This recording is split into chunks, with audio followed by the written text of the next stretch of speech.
بسم الله الرحمن الرحيم. السلام عليكم ورحمة الله وبركاته. إن الحمد لله نحمده ونستعينه ونستغفره ونعوذ بالله من شرور أنفسنا ومن سيئات أعمالنا. من يهده الله فلا مضل له ومن يضلل فلا هادي له. أشهد أن لا إله إلا الله وحده لا شريك له وأشهد أن محمدا عبده ورسوله لا نبي بعده. اللهم صل وسلم وبارك على نبينا محمد وعلى آله وأصحابه ومن سار على نهجه إلى يوم الدين. أما بعد. Ikhwani fillah, a'azzani Allah wa iyyakum. Wabil khusus kepada karyawan atau pegawai PT DMIA yang dimuliakan Allah Subhanahu wa taala. Kembali kita melanjutkan kajian kita dari pembahasan kitab Al-Kabair, dari pembahasan kitab Al-Kabair karya Al-Imam Muhammad ibn Ahmad ibn Uthman Al-Dhahabi rahimahullahu ta'ala. Dan kita sampai pada Al-Kabiratu Al-Khamisatu Wal-Arba'un. Al-Kabiratul Khamisatu Wal-Arba'un, dosa besar yang ke-45. Dosa besar yang ke-45. Al-Imam atau Musannif meletakkan dosa besar yang ke-45 itu adalah Al-Ghadar. Al-Ghadaru wa adamul wafa'i bil ahdi. Al-Ghadaru wa adamul wafa'u wal adamu wa adamul wafa'i bil ahdi. Khianat, ya, atau pengkhianatan dan tidak menunaikan janji atau mengabaikan janji, tidak mengindahkan perjanjian. Hada minal kabirah. Maka ini termasuk dosa besar. Ikhwani fillah, a'azzani Allah wa iyyakum. Kemudian Al-Imam Al-Dhahabi rahimahullahu ta'ala berkata, Qala Allah ta'ala, Qala Allah ta'ala, Allah subhanahu wa ta'ala berfirman. Jadi beliau meletakkan dalil, ya, mengambil dalil dari ayat. Mengambil dalil dari ayat surat Al-Isra ayat 34. Allah subhanahu wa ta'ala berfirman, wa aufu bil ahdi innal ahda kana mas'ula. Wa aufu bil ahdi innal ahda kana mas'ula. Dan tunaikanlah oleh kalian perjanjian. Tunaikanlah oleh kalian janji. Tepatilah janji. Innal ahda, karena perjanjian tersebut, karena janji itu, kana mas'ula, akan dimintakan pertanggungjawaban di hadapan Allah Subhanahu wa taala. Akan dimintakan pertanggungjawaban di hadapan Allah Subhanahu wa taala. Ikhwani fillah, a'azzani Allah wa iyyakum. Al-ahdu, janji itu ada dua macam. janji itu ada dua macam. Janji atau perjanjian dengan Allah, ya, perjanjian dengan Allah yang pertama. Yang kedua, perjanjian dengan manusia. Yang kedua, perjanjian atau janji kepada manusia. Yang dua-duanya, baik janji kepada Allah maupun janji kepada manusia, ini akan dimintakan pertanggungjawaban di hadapan Allah Subhanahu wa taala. Karena Allah Subhanahu wa taala memberikan peringatan bahwa janji itu akan diminta pertanggungjawaban di hadapan Allah, maka Al-Imam Adz-Dzahabi memasukkan perkara khianat, yakni mengkhianati perjanjian atau mengkhianati janji adalah termasuk dosa besar.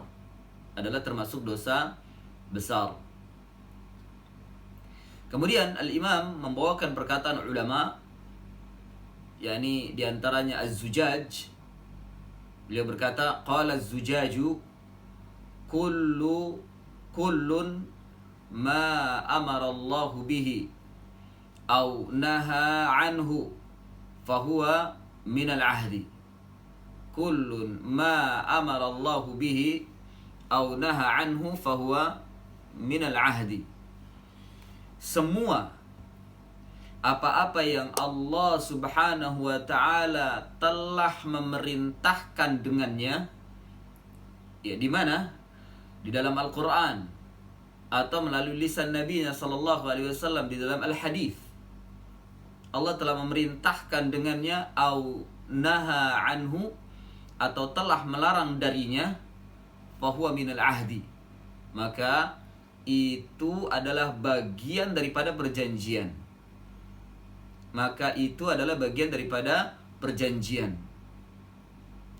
Perjanjian siapa?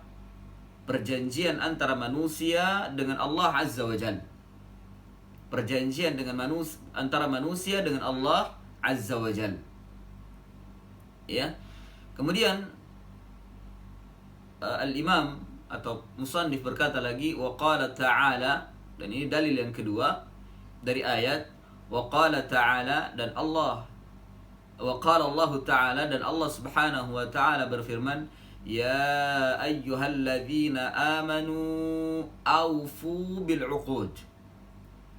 Ya ayyuhalladzina amanu awfu bil 'uqud.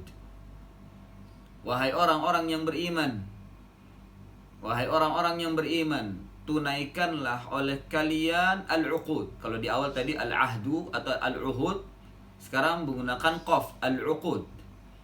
Uqud ini artinya akad. Yakni perjanjian antara manusia dengan manusia. Ya, dalam hal apa? Dalam hal perdagangan. Yang kedua, dalam hal pernikahan. Yang ketiga, dalam hal apa saja yang di sana sudah ada akad. Dalam hal perdagangan, muamalah, pernikahan, dan seterusnya. Al-'uqud. Ini perjanjian antara manusia dengan manusia. Maka wajib bagi orang-orang yang beriman, Allah mengaitkannya dengan keimanan, maka menunaikan janji adalah bagian daripada keimanan. Ya, wajib bagi seorang yang beriman untuk menunaikan, karena ini perintah dari Allah Subhanahu wa taala. Karena ini perintah dari Allah Subhanahu wa taala. Ya ayyuhalladzina amanu aufu, tunaikanlah oleh kalian bil 'uqud, perjanjian itu. Ya, tunaikanlah oleh kalian akad-akad yang telah diletakkan di antara kalian. Ya. Naam, ini perjanjian yang kedua. Perjanjian antara manusia dengan manusia. Perjanjian antara manusia dengan manusia, dan wajib bagi seorang yang beriman untuk menunaikan perjanjian tersebut. Wa qala al-Wahidi, kemudian al-Imam atau musannif membawakan lagi perkataan ulama. Wa qala al-Wahidi qala Ibnu Abbas fi riwayatil walabi al-'uhudu يعني ما أحل وما حرم وما فرض وما حد في القرآن. Berkata Al-Wahidi, telah berkata Ibnu Abbas radhiyallahu an dalam riwayat Al-Walabi, Al-Uhud itu artinya adalah yani ma ahalla wa ma harrama, apa yang telah dihalalkan dan apa yang telah diharamkan, atau ma uhilla wa ma hurrima, apa yang telah dihalalkan dan apa yang telah diharamkan, wa ma furida, dan apa yang telah diwajibkan, wa ma hadda, dan apa yang telah diberikan batasannya fil Quran, di dalam Al-Quran. Siapa yang meletakkan ini? Yani Allah Azza wa Jal. Yani Allah Azza wa Jal. Jadi perjanjian dengan Allah, yakni nama istilahnya adalah al-uhud bil ain. Al-uhud, ain ha dal. Ya, ain ha waw dal, al-uhud. Kemudian juga musannif membawakan perkataan Ad-Dhahhak, wa qala Ad-Dhahhaku bil uhud allati akhadha Allah ala hadhihi al-ummah ayyufu biha mimma uhilla wa hurima wa ma furida min as-salati wa sa'iril fara'id wal uhud. Berkata Ad-Dhahhak, yang dimaksud dengan al-uhud adalah allati akhadallahu ala hadhihi al-ummah, yang Allah Subhanahu wa ta'ala mengambil perjanjian tersebut atas umat ini. Ayyufu biha, yang wajib mereka tunaikan. Mimma uhilla wa hurrima, dari apa-apa yang dihalalkan dan diharamkan. Wa ma furida, dan juga apa yang diwajibkan. Minas salati was sairil faraidi wal uhud, dari salat dan seluruh amalan-amalan atau perkara-perkara yang diwajibkan dan juga perjanjian. Wa kadza al-uhudu jam'u ahdin. Wa kadza al-uhudu jam'u ahdin. Demikian juga kata Ad-Dhahhak, al-uhud itu bentuk jamak dari ahdin. Bentuk jamak dari ahad. Kemudian ikhwani fillah azanallahu iyyakum, kemudian musannif yakni al-Imam Adz-Dzahabi rahimahullahu taala memberikan pengertian tentang al-aqd. Kalau tadi al-uhud atau al-ahdu, sekarang al-aqdu. Al-aqdu bermakna al-ma'qud. Al-aqdu bermakna al-ma'qud. Al-aqdu artinya akad, ya, maknanya adalah sesuatu yang diakadkan. Akad, ya, perjanjian. Akad itu sama dengan perjanjian. Kalau bahasa kita, sesuatu yang deal, kita sepakati, itu akad. Wa huwa alladhi uhkima ma faradallahu alaina faqad ahkama dhalika wa la sabila ila naqdhihi bihalin. Yaitu yang telah dihukumkan, apa yang telah Allah Subhanahu wa taala wajibkan atas kita, ya, faqad ahkama dzalika, dan juga Allah Subhanahu wa taala telah menetapkan hukum yang demikian itu, wala sabila ila naqdhihi bihalin, dan tidak ada jalan, tidak ada cara, tidak ada alasan untuk kita membatalkan perjanjian tersebut, ya, untuk kita membatalkan perjanjian tersebut, apapun keadaannya. Apapun keadaannya, tidak boleh kita membatalkan perjanjian. Wa qala Muqatil bin Hayyan, berkata Muqatil bin Hayyan, wa aufu bil uqud. Wa aufu bil uqud, dan tunaikanlah kalian dengan janji. Allati ahadallahu ilaikum fil Qur'an mimma amarakum bihi min ta'atihi aw ta'malu biha wa nahihi alladhi nahakum anhu wa bil uhudi alladhi bainakum wa bainal musyrikina wa fima yakunu minal ahdi bainan nasi wallahu a'lam.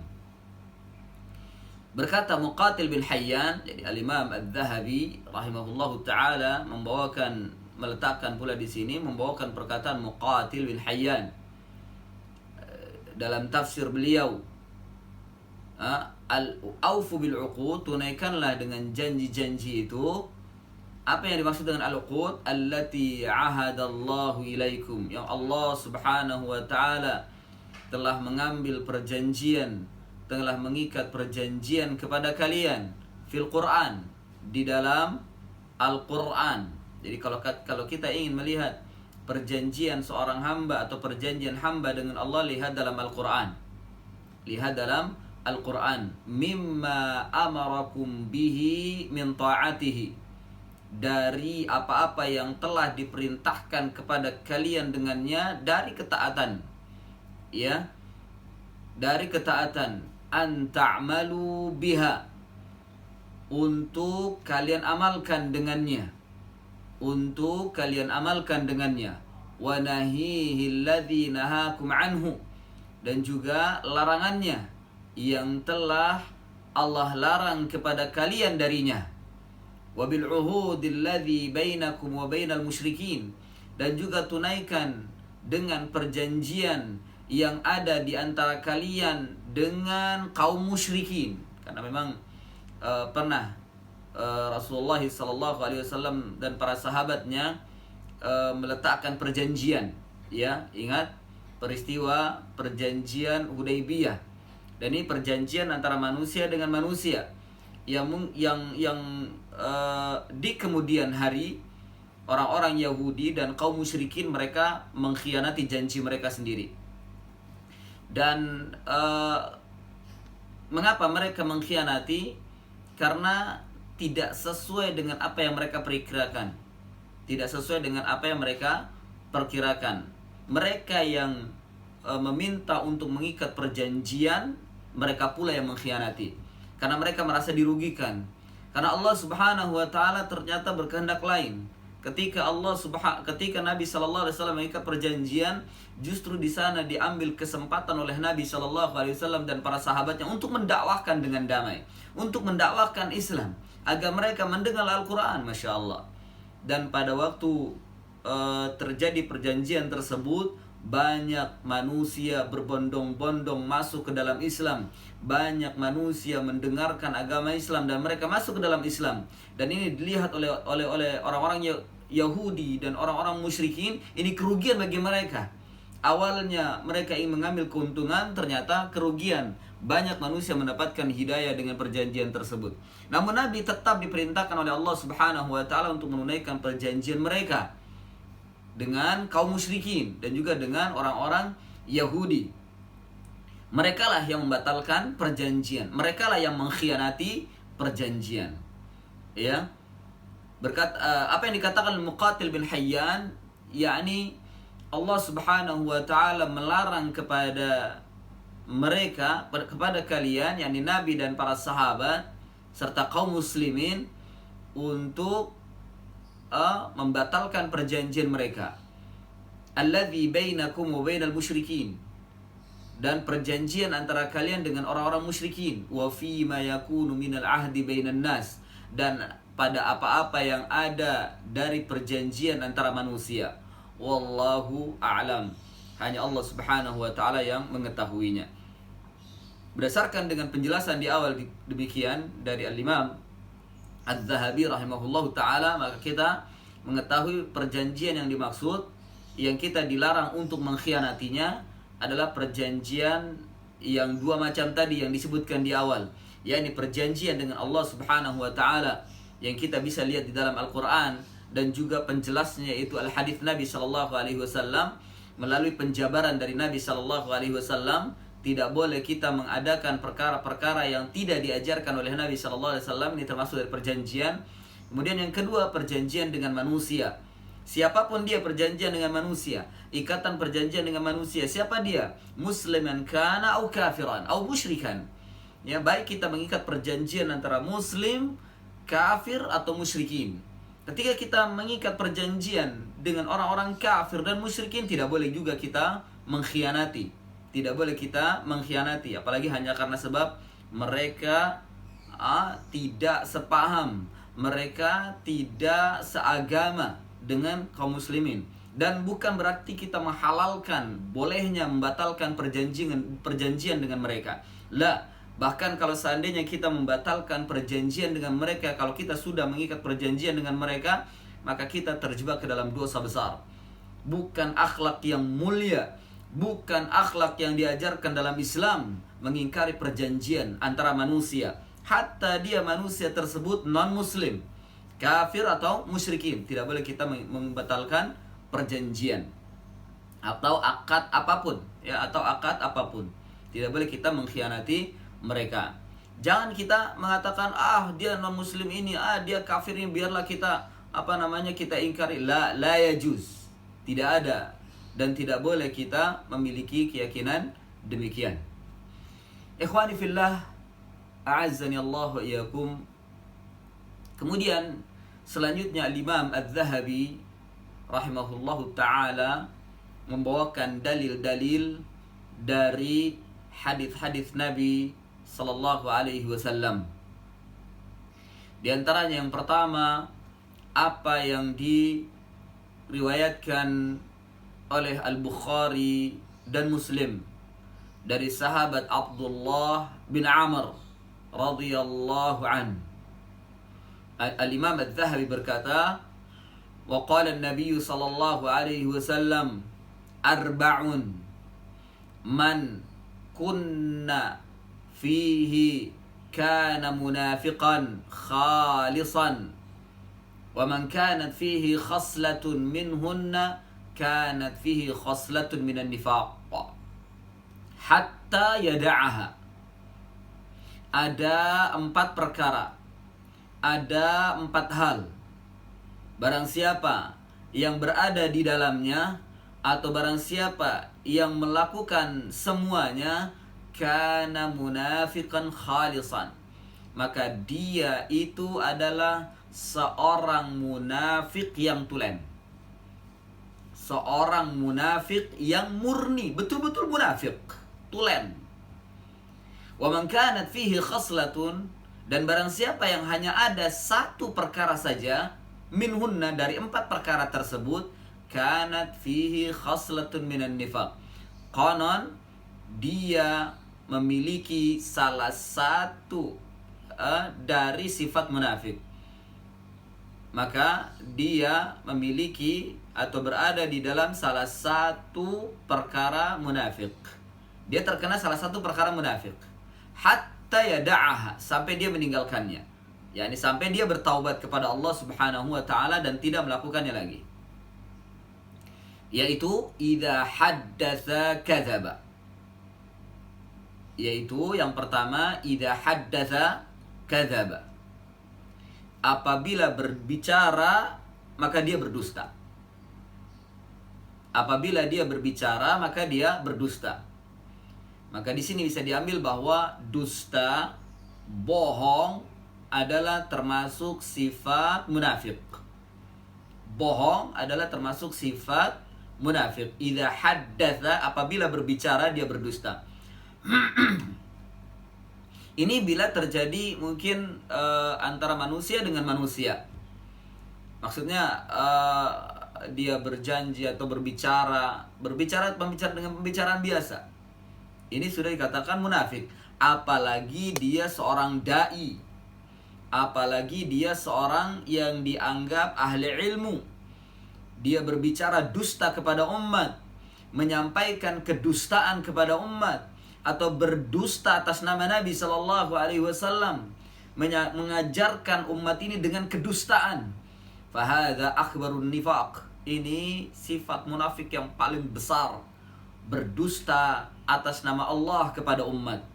Berdusta atas nama Allah kepada umat. Ya. Atau termasuk diantara kedustaan adalah menuduh apa yang tidak ada pada dirinya. Menuduh seseorang atau menuduh salah satu kelompok apa yang tidak ada pada mereka. Sesuatu apa yang tidak ada pada mereka. Seperti mereka menuduh sebuah kelompok kelompok fulan teroris, kelompok fulan perampok dan seterusnya. Padahal kelompok tersebut, golongan tersebut tidak ada pada mereka dari tuduhan tersebut. Fahadha kadzibun. Maka ini dusta. Orang yang menuduhnya minan nifaq, termasuk munafik. Ya, termasuk munafik. Dan ini tuduhan yang sangat keji.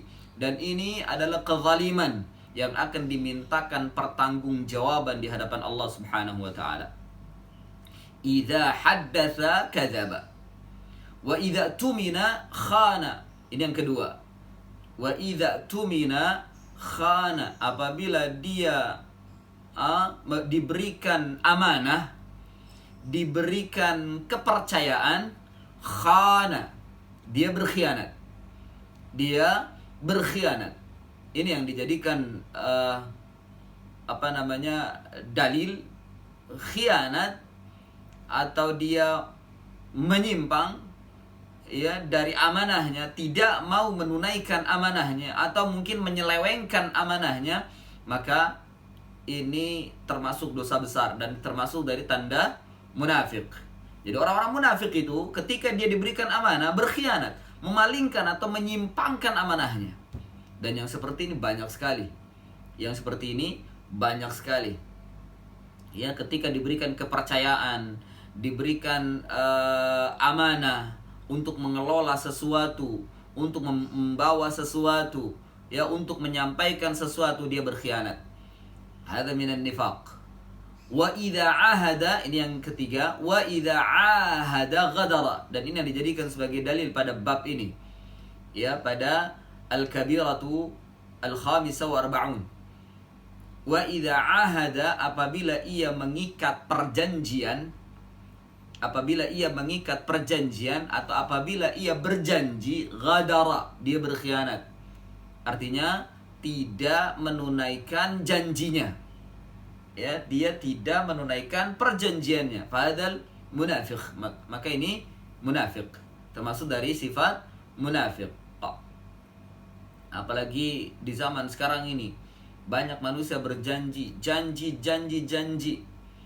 Ya, ketika dia ingin menjadi atau mencalonkan diri sebagai pejabat, dia berjanji. Setelah menduduki jabatan, dia mengingkari, dia berkhianat, dia pura-pura lupa dan seterusnya.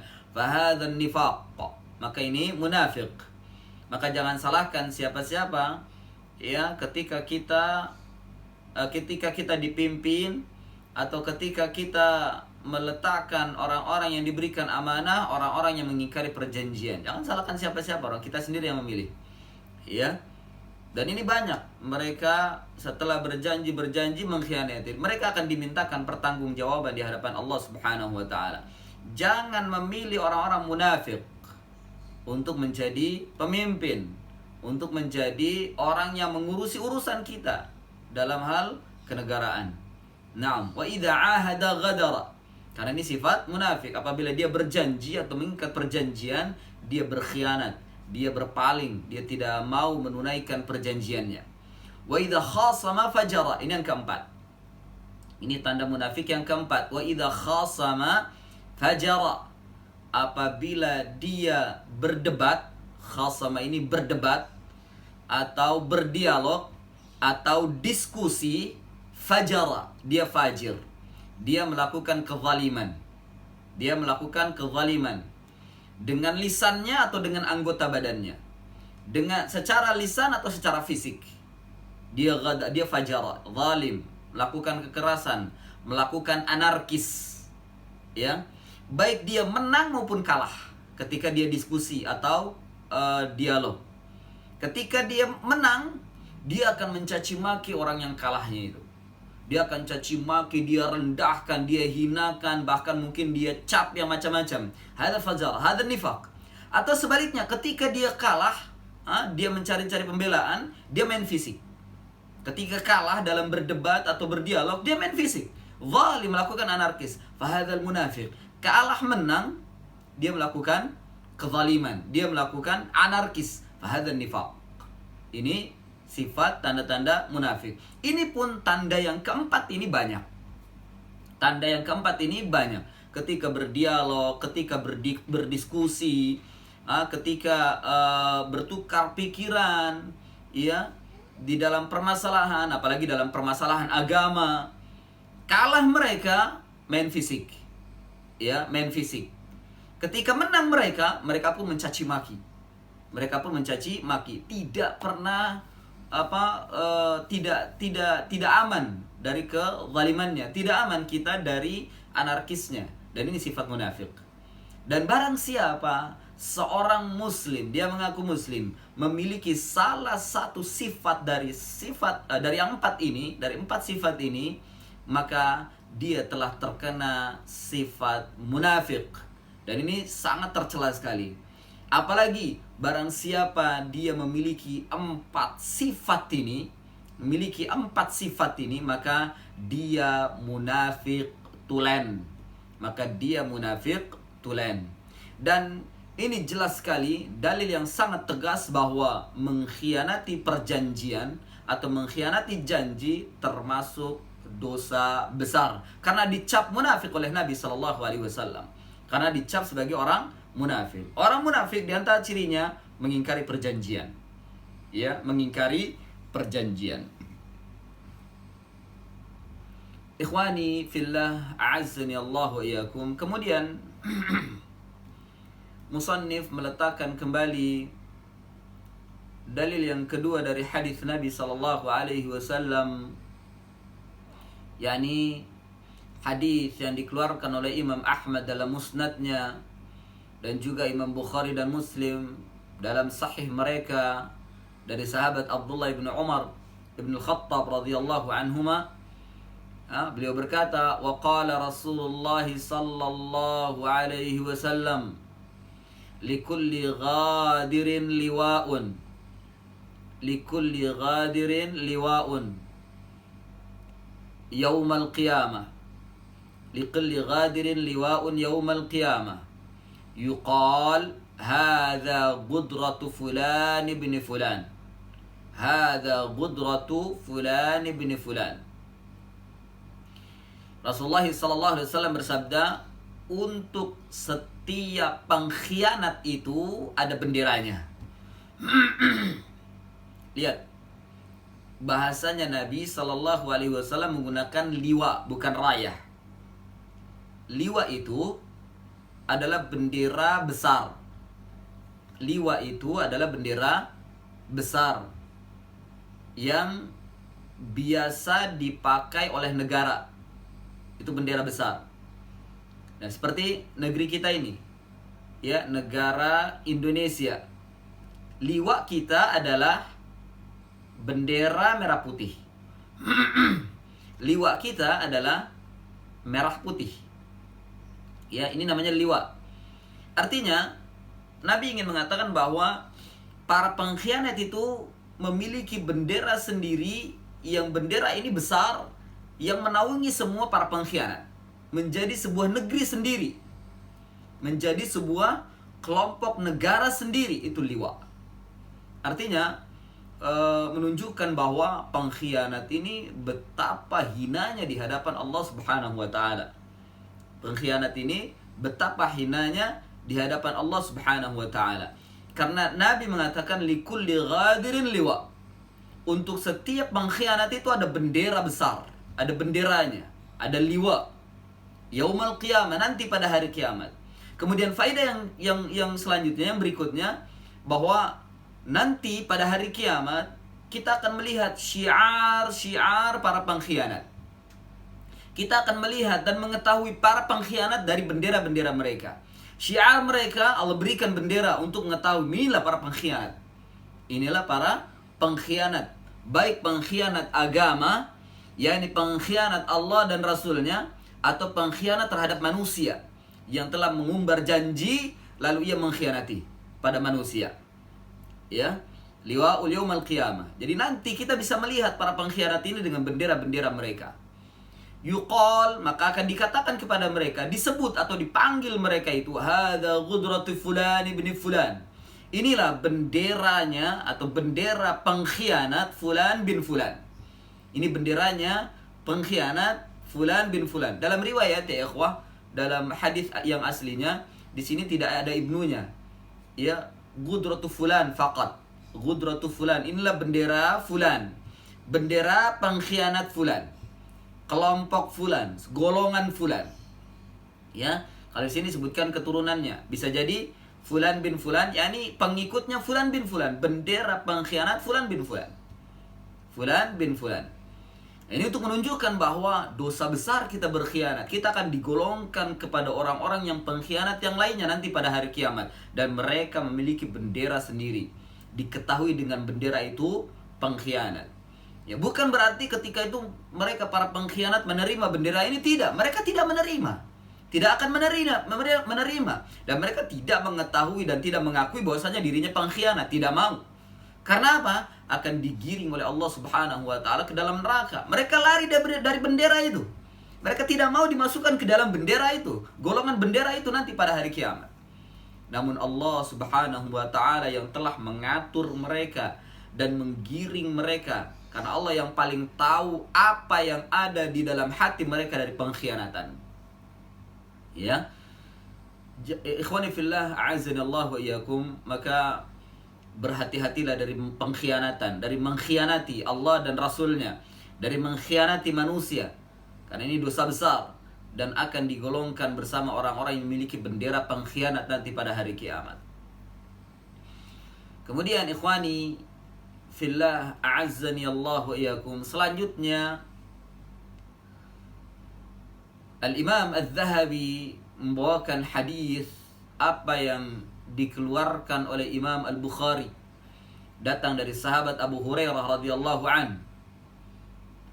Al-Imam berkata, wa qala Rasulullah sallallahu alaihi wasallam, yaqulullah azza wa jalla, thalathatun ana khasamahum yawmal qiyamah, rajulun a'ta bi thumma ghadara, ورجل باع حرا فأكل ثمنه, ورجل استؤجر أجيرا فاستوفى منه العمل ولم يعطه أجره. أخرجه البخاري. Dan Rasulullah SAW bersabda, berfirman Allah Azza wa Jalla, yani Allah Azza wa Jalla berfirman, 3 orang, thalathatun, 3 orang, ana khasamahum, aku akan mendebat mereka, aku akan menuntut mereka nanti pada hari kiamat, kata Allah. Rajulun, seseorang, a'tabi, dia memberikan karenaku, atau dia memberi atas namaku, dengan namaku. Memberi kepada seseorang sesuatu dengan namaku, dengan mungkin dia mengucapkan bismillah, atau dia mengucapkan dengan nama Allah, atau bersumpah atas nama Allah. Dia memberi sesuatu dengan bersumpah atau dengan menyebut-nyebut nama Allah. Thumma ghadara, kemudian dia berkhianat. Yani setelah memberi, mengatakan perjanjian di dalamnya, bahkan mungkin bersumpah di dalamnya atas nama Allah, tapi dia berdusta. Dia bermaksud untuk berkhianat. Maka Allah Subhanahu wa ta'ala akan menuntut mereka. Seperti begini perkataan kita, demi Allah, ini saya beri untuk kamu. Demi Allah, ya, saya beri untuk kamu. Ini bagus barangnya, ini begini dan begitu. Ternyata setelah dia pergi, karena dia ada dalam hatinya untuk mengkhianati, untuk berbohong kepadanya. Setelah dia pergi, ternyata barangnya rusak. Ternyata sesuatu yang ia berikan tersebut hancur, tidak berfaedah, bahkan mungkin merugikan. Maka orang yang seperti ini akan dituntut oleh Allah Subhanahu wa ta'ala nanti pada hari kiamat. Ya, atau sebagai apa yang terjadi juga pada zaman sekarang ini. Lagi-lagi bagi orang-orang yang berebut untuk menjadi pejabat. Berebut untuk menjadi pejabat. Dia memberikan ini dan itu kepada masyarakat. Mereka berjanji untuk jalanan mereka diperbaiki, kampung mereka diperbaiki, atau dalam masa promosinya, kalau bahasa kita kampanyenya, mereka memperbaiki jalan, mereka memperbaiki taman, mereka memperbaiki kampung dan seterusnya dengan berjanji ini dan itu. Ketika dia kalah, bahkan mungkin dia membawa-bawa nama Allah, demi Allah, bismillah, dengan nama Allah, bla bla bla. Ya, ketika dia kalah, dihancurkan kembali apa yang telah diberikannya. Ya, dihancurkan kembali apa yang telah diberikannya. Dia berkhianat, bahkan mungkin dia menuntut kembali kepada masyarakat. Fahada ghadar, maka ini pengkhianatan. Ini akan dituntut oleh Allah Subhanahu wa taala. Nah, mungkin manusia tidak bisa menuntut, tapi di hadapan Allah Subhanahu wa taala, orang-orang yang hina ini akan dituntut oleh Allah Subhanahu wa taala. Orang-orang yang hina ini akan dituntut oleh Allah Subhanahu wa taala. Perhatikan, fahadal kabirah, ini dosa besar yang sangat besar di hadapan Allah Subhanahu wa taala. Ini yang pertama. Kemudian yang kedua yang akan dituntut oleh Allah Subhanahu wa taala, Allah Subhanahu wa taala akan berdebat dengan mereka. Wa rajulun ba'a hurran fa akala thamanahu. Seseorang yang dia menjual budak yang sudah dimerdekakan. Karena budak yang sudah dimerdekakan tidak boleh dijual lagi. Artinya ya bukan, bahkan mungkin merdekanya bukan hasil dari kemurahan hati tuannya, bukan. Dia berusaha untuk memerdekakan sendiri dengan membayar diat atau apapun yang ada pada dia untuk biar dia bisa merdeka, menjadi orang merdeka, tidak menjadi budak lagi. Jadi sudah merdeka, dijual sama tuannya. Karena memang tentang masalah perbudakan, Islam mengatur, ya, Islam mengatur. Dan di antara aturannya adalah budak boleh dijual. Budak boleh dijual. Ya, tentunya sesuai dengan kesepakatan antara kedua belah pihak. Namun budak yang sudah merdeka, yang tidak menjadi budak lagi, tidak boleh dijual meskipun dia masih bersama dengan tuannya. Meskipun dia masih bersama dengan tuannya, tidak boleh dijual. Ya, tidak boleh dijual. Nah, bila ada orang yang dia menjual budak yang sudah dimerdekakan, fa'akala thamanu, lalu dia memakan uangnya itu. Dia makan uangnya, dia mencari uang dengan cara menjual budak yang sudah merdeka. Ini pun akan dituntut oleh Allah Subhanahu wa taala nanti pada hari kiamat. Dari sini menunjukkan bahwa haram hukumnya menjual budak yang sudah merdeka. Haram hukumnya menjual budak yang sudah merdeka atau dia memerdekakan diri dari tuannya. Ya. Nah, kemudian yang ketiga, yang selanjutnya, Nabi SAW bersabda, orang-orang yang akan dituntut dan didebat oleh Allah Subhanahu wa taala nanti pada hari kiamat, wa rajulun istajara ajira fastawfa minhu al-amal wa lam yu'tihi ajrahu. Seseorang yang dia mempekerjakan seseorang, yakni mengikat perjanjian kerja. Mengikat perjanjian kerja dengan seseorang, menyewa lah, istilah menyewa orang untuk mengerjakan sesuatu bagi dirinya. Ya, kalau bahasa kita, mengambil karyawan agar karyawan ini bekerja dengan kita. Setelah karyawan ini menunaikan pekerjaannya, fastawfa minhul amal, setelah karyawan ini yang kita ambil, kita ikat perjanjiannya, menunaikan pekerjaannya, walam yu'tihi ajrahu, sedangkan setelah selesai dia tidak memberikan upahnya. Maka ini pun akan dituntut oleh Allah Subhanahu wa taala nanti pada hari kiamat. Dan ini termasuk pengkhianatan. Ya, tuan atau majikan yang tidak memberikan upah kepada pekerjanya, ini termasuk pengkhianatan dan akan dimintakan pertanggungjawaban di hadapan Allah Subhanahu wa taala. Ini sebagai peringatan dari Nabi sallallahu alaihi wasallam kepada para pengusaha yang tidak membayar karyawannya. Ya, peringatan kepada para pengusaha yang tidak membayar karyawannya, maka ini akan dituntut oleh Allah Subhanahu wa taala nanti pada hari kiamat. Wa rajulun ustujira, ya, ustujira atau istajara ajira. Dia mengambil karyawan, menyewa karyawan. Kemudian setelah karyawan itu menunaikan pekerjaannya, tuannya atau majikannya tidak menggajinya, tidak memberikan bayaran kepadanya, ini akan dituntut oleh Allah Subhanahu wa taala, dan ini termasuk dosa besar. Ini termasuk dosa besar dan pengkhianatan tidak membayar gaji karyawan. Dan hadis ini sahih, diriwayatkan oleh Imam Bukhari dari sahabat Abu Hurairah radhiyallahu an. Kemudian, ikhwani fillah, a'azzani Allah wa iyyakum. Selanjutnya,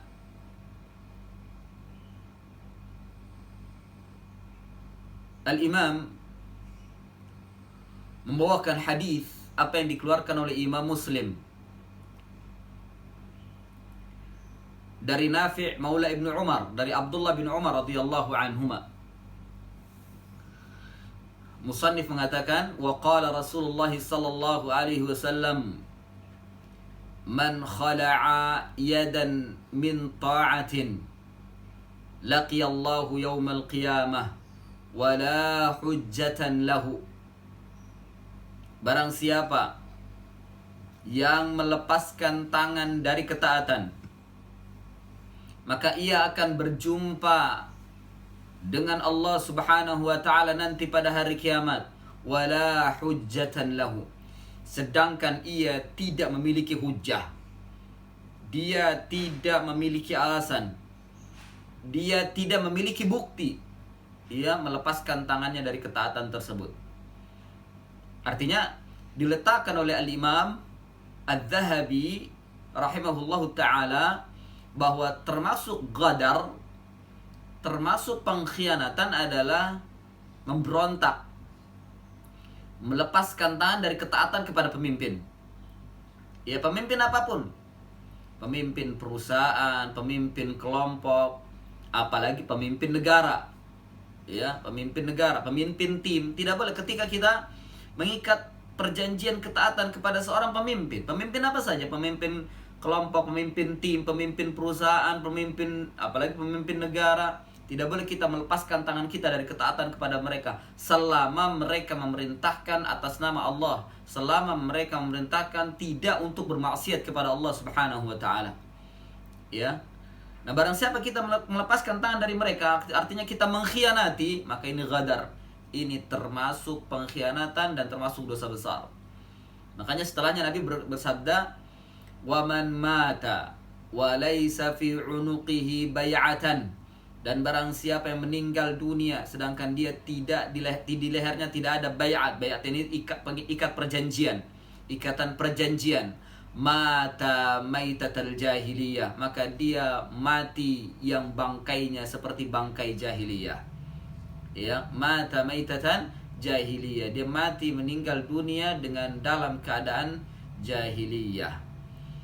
Namun tentang masalah bay'at ini fihi tafsil. Di dalamnya ada penjelasan tersendiri dan ada bab tersendiri tentang bay'at, dan bukan di sini pembicaraan kita tentang masalah bay'at. Namun bay'at termasuk ikatan perjanjian. Ya, barang siapa yang mengkhianatinya, maka dia akan dituntut oleh Allah Subhanahu wa taala nanti pada hari kiamat. Dan barang siapa yang mengkhianatinya termasuk ghadar dan termasuk dosa besar. Ikhwani fillah, a'azzani Allah wa iyyakum. Kemudian yang terakhir, musannif membawakan sabda Nabi sallallahu alaihi wasallam yang lain, juga dikeluarkan oleh Imam Muslim dari sahabat Abdullah bin Amr ibn al-As radhiyallahu anhuma.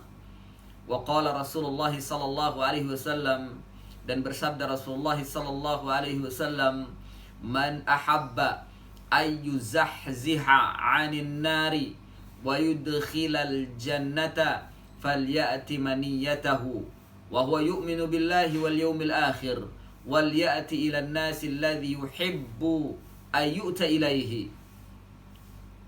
Barang siapa yang suka, barang siapa yang menginginkan untuk dijauhkan dari api neraka, ayyuzahziha 'anil nar, ayyub'ida 'anil nar, untuk dijauhkan dari api neraka, wa yudkhilal jannah, dan untuk dimasukkan ke dalam surga, falyati maniyatahu, maka hendaklah ia mendatangi perjanjiannya, wa huwa yu'minu billahi wal yaumil akhir, sedangkan dia beriman kepada Allah dan hari akhir. Jadi hendaklah dia mendatangi dan menunaikan perjanjiannya terhadap Allah Subhanahu wa taala. Ya, dan dia dalam keadaan beriman kepada Allah Subhanahu wa taala dan hari akhir. Kemudian wal ya'ti ilan nas, dan hendaklah ia mendatangi manusia. Ini perjanjian kepada manusia. Kalau tadi perjanjian pada Allah.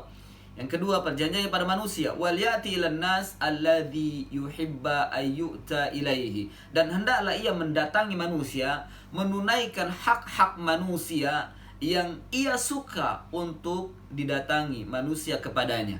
Artinya untuk manusia mendatangi kepadanya. Ya, dia mendatangi manusia yang manusia suka bila manusia ini pun datang kepadanya. Jadi sama-sama suka. Hendaklah dia menunaikan perjanjiannya. Hendaklah ia menunaikan apa yang telah diikat antara mereka. Ya, ini ancaman, bagian daripada ancaman dari Rasulullah SAW, berita dan ancaman. Barang siapa yang ingin dijauhkan dari api neraka dan dimasukkan ke dalam surga, maka hendaklah ia mendatangi perjanjiannya. Ya, sedangkan dia beriman kepada Allah dan hari akhir, dan dia mendatangi kepada manusia sesuai dengan apa yang manusia inginkan. Artinya manusia menginginkan darinya untuk menunaikan perjanjiannya. Ya. Kemudian waman baya'a imaman fa'a'tahu safaqatu yadayhi wa thamarata qalbihi falyu'tihi in istata'a. Dan barang siapa yang baya'a ini baiat, mengikat perjanjian, imaman, kepada seorang imam, fa'a'tahu safaqahu, maka hendaklah ia memberikan kepadanya uluran tangannya. Safaqahu yadahu, dia memberikan uluran tangannya, telapak tangannya, wa thamrata qalbihi, dan buah hatinya, falyu'tihi in istata'a, dan berikanlah haknya sesuai dengan kemampuan. Berikanlah haknya sesuai dengan kemampuan. Fa in jaa ahadun yunazi'uhu, bila datang seseorang ingin mengkhianatinya atau ingin mengkudetanya, ingin mencabut kepemimpinannya, bahasa kita ingin mengkudeta atau memberontak, fadribu unuqa al-akhar, maka hendaklah penggal leher orang yang ingin yang mengaku imam berikutnya, ya, yang mengaku imam berikutnya, yang mengkudetanya, leher yang lain. Jadi leher imam yang kedua. Jadi barang siapa datang imam kedua, dia mengaku-ngaku imam, ingin memberontak dan ingin mengkudeta, maka penggal leher yang kedua ini.